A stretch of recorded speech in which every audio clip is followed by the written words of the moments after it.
Well, we're going to get a bit more analysis now with political analyst Kristine Berzina, who joins me live from Washington. Kristine, thanks for taking the time to speak to us. Let's just get back now to that highly anticipated call that did not secure the breakthrough ceasefire that Ukraine originally agreed to last week. It did get that scaled back commitment to halting attacks on energy infrastructure from Russia for 30 days. Ukraine saying that basically means Russia's rejecting the ceasefire. What are your thoughts on that?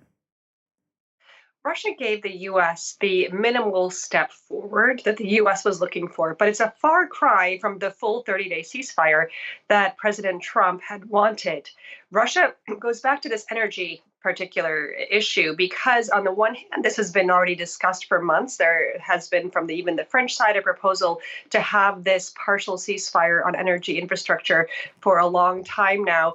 And also, this kind of ceasefire helps Russia the most because Russia does not like the fact that Ukrainians strike Russian energy infrastructure. And so this is the one piece that helps Russia the most and is frankly the piece that Ukraine needs least because the winter is ending and energy infrastructure, while important, is less important the warmer it gets. Ukrainians would like there to be a stop of air offensives.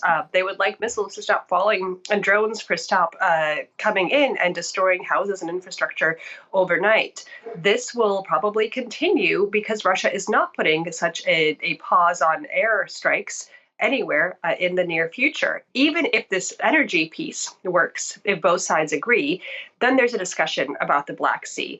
If the Black Sea might work, if you get a ceasefire there, then there's a discussion about what's next. So that does not look like in the next few months we are going to have what Ukraine needs. And if Trump talks about the need to stop the dying and stop the fighting, where that seems an incredibly far off hope and not anything Russia is willing to do in the short term.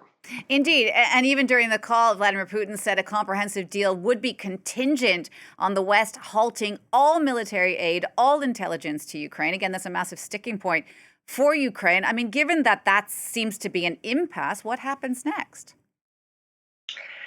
Is there a very small piece forward? And are there other incentives or disincentives, in some ways sticks, against Russia to try to do the right thing?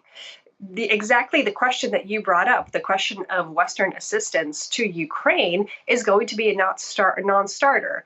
Not only with the United States, which has now resumed the intelligence sharing, but also with Europeans. Because as we have these conversations between Moscow and Washington, there also are efforts on the European side to prepare what will come next for European support for Ukraine, militarily, financially, and even in the question of peacekeepers. So Europeans are not saying, okay, there's a ceasefire, we're just going to step back and let Ukraine be Ukraine. There is an ongoing effort to secure Ukrainian peace in order to secure European peace, in order to eventually bring Ukraine more into Europe.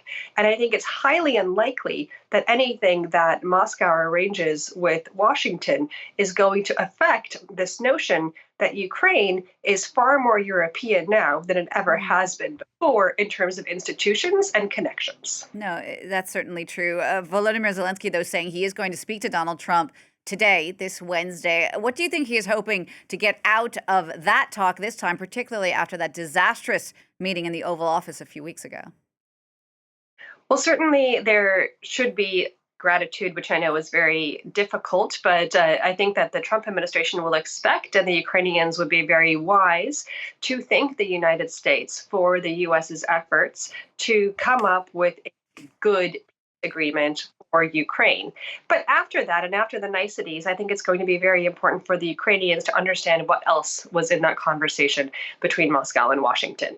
What are the and the feelings from the Moscow side, and where might be there be traction on issues that are not yet fully ready to be announced. I think this really is a nitty-gritty meeting, which are necessary, and I think it's very heartening that the Trump administration, that Trump himself is willing to talk to Zelensky right now. There have been so many fears about ending of relations between the two leaders. And instead, it's good that we can have a productive step forward. And hopefully, some of those clarifying points will help Ukraine understand what they need to do as well in order to get to peace.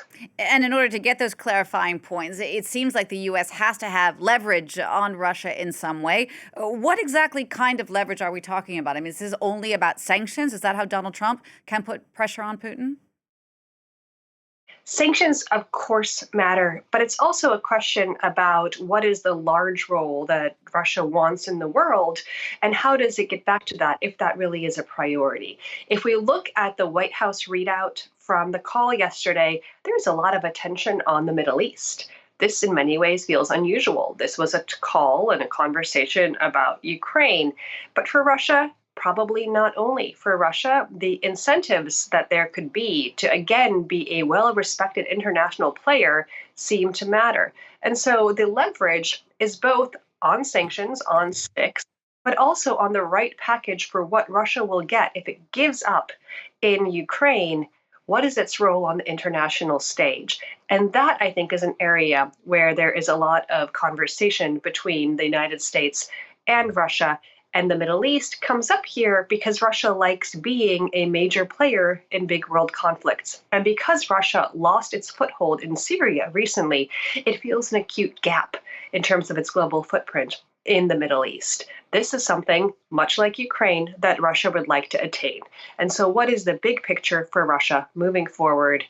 This is an important point. But I am very concerned that in those conversations and future conversations between Washington and Moscow, that Russia does not get rewarded for its bad behavior, that it does not get rewarded for starting this war, for killing the insane number of Ukrainians that they have. And instead, that Russia understands that this kind of effort has been a failure and instead goes back to trying to simply make money in order to gain and attain greater global influence. That, of course, is a very tall order and not one that Moscow is inclined to agree with. Right. And it'll be interesting to see how it all plays out. Thank you so much for your input, Kristine. Kristine Berzina speaking to me from Washington, D.C.